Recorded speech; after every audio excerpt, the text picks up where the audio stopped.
সমূহের বা বস্তু সমূহের জাকাত আসে না। এখন প্রশ্ন হলো নিত্য প্রয়োজনীয় জিনিস কি যেগুলো জাকাত আসে না, সে ব্যাপারে আমরা বলবো। নিত্য প্রয়োজনীয় জিনিস বলতে বোঝায় বাসস্থান, অর্থাৎ যে ঘরে যে বাড়িতে আমরা বসবাস করি সেই ঘরকে নিত্য প্রয়োজনীয় জিনিসের মধ্যে আমরা সামিল করি। এরপর আমরা দেখতে পাই নিত্য প্রয়োজনীয় জিনিস হচ্ছে কাপড় চোপড়, যেটা আমরা ব্যবহার করি, ঘরের আসবাবপত্র, আরোহণের যানবাহন, গাড়ি, মোটরসাইকেল, প্রাইভেট কার ইত্যাদি। এরপর আমরা দেখতে পাই সেবায় নিয়োজিত দাস, ব্যবহৃত হাতিয়ার। আপনি যে হাতিয়ারগুলো আপনার কর্মের জন্য, কাজের জন্য বিভিন্ন প্রয়োজনে ব্যবহার করেন, সেই সমস্ত হাতিয়ারের উপরও জাকাত আসবে না। তদ্রূপ খাদ্যদ্রব্য, সাজসজ্জা, বিলাসিতার জন্য গ্রহণকৃত বস্তু সময়েরও জাকাত আসবে না। এটা নিত্য প্রয়োজনীয় জিনিসের মধ্যে সামিল। এরপর আমরা দেখতে পাই হীরা, জহরাত, মণি, মানিক্য, ইয়াকুত, জমরাত ইত্যাদি পাথর সমূহ যত মূল্যবানই হোক না কেন, ব্যবহারের উদ্দেশ্য না হলে জাকাত ওয়াজিব হবে না। আর যদি এগুলো ব্যবসার উদ্দেশ্য হয় তাহলে জাকাত হবে, জাকাত আসবে। এরপর আমরা নিত্য প্রয়োজনীয় জিনিস দেখতেছি কিছু মুদ্রা, যেটা ক্রয় করা হয়েছে নিজের ব্যবহারের জন্য বা নিজের খরচ করার জন্য, তাহলে এই মুদ্রার উপর জাকাত আসবে না। এমনি ভাবে আলেমদের কিতাবাদি, যা ব্যক্তিগত অধ্যয়নের জন্য কেনা হয়েছে বা ব্যক্তিগত অধ্যয়নের জন্য জমা রেখে দেওয়া হয়েছে, এবং বিভিন্ন পোশাক, লেনদেনের পেশা সংশ্লিষ্ট ইত্যাদির উপরও জাকাত ওয়াজিব নয়।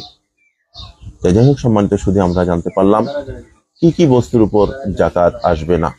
এরপরে আলোচনা করব যেসব বস্তুতে জাকাত আসবে সেই সমস্ত বস্তু কি কি। সেই সমস্ত বস্তু আমরা 1 নম্বরে দেখতে পাই স্বর্ণ 7.5 ভরি যদি হয় বা তার থেকে বেশি। 2 নম্বরে রূপা 52.5 তোলা বা 52.5 ভরি বা তার থেকে বেশি।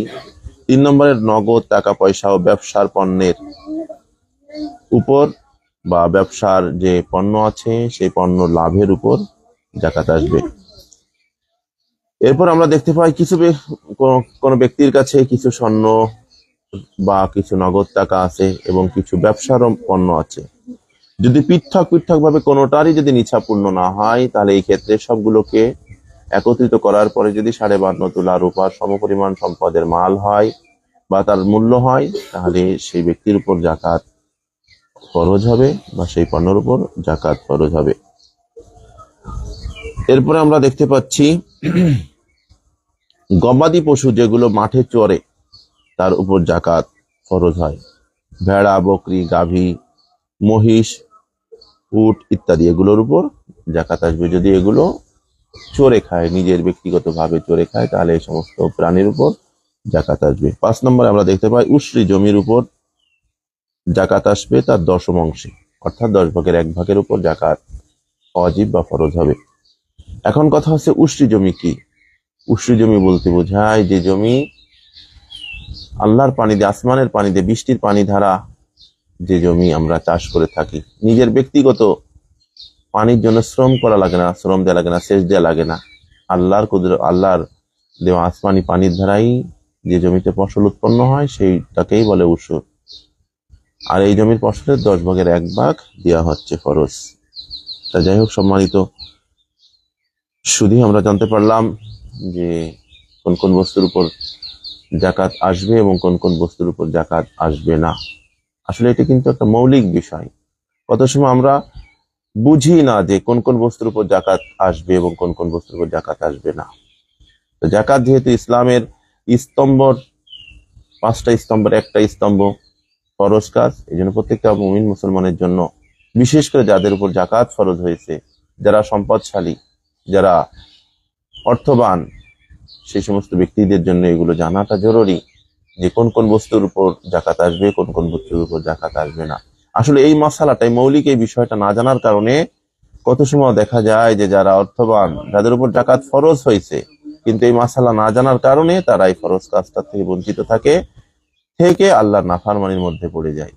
এই জন্য সম্মানিত দর্শক, শুধু আমরা অবশ্যই লক্ষ্য করব যে আমার কতটুক মাল আছে, কি কি মাল আছে।